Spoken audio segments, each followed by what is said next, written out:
រាអើយរដូវចូលឆ្នាំមកដល់ហើយភូមិផងរបងជាមួយគេនាំគ្នាជួបជុំគូ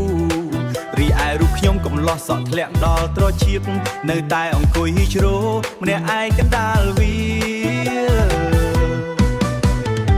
គេថាខ្ញុំកំឡោះចាស់ចិត្តចង់សាងភ្នួងមិនព្រមសោយសុករកភរិយាក្រងប្រាណណា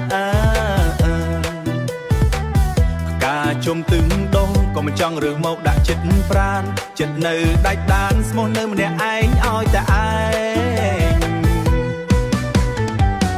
អ្នកចិត្តខាងសួរថាកាណាកាខ្ញុំឆ្លើយទាំងញញឹមសុំនៅទំនេរឲ្យរៀងយូរបន្តិចជីវិតសេរីដូចបាក់សីហើលើមេឃាមិនចង់មានចំណងចង់កកចងដៃចងជើងឡើយណាកន្ទ្រឹមអើយកុំលោះចាស់អើយមិនយកប្រពន្ធព្រោះចិត្តចង់សេរីរំលែងចូលឆ្នាំកុំខ្វល់រឿងស្រីនៅម្នាក់ឯងសេរីលយបែបអ្នកខ្លាំង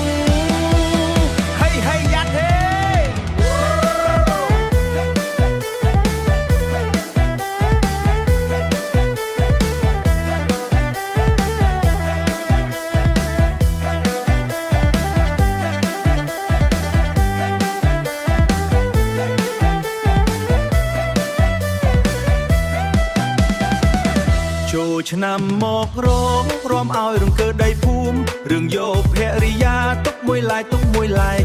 សិនចុះកុំអាល់ខ្វល់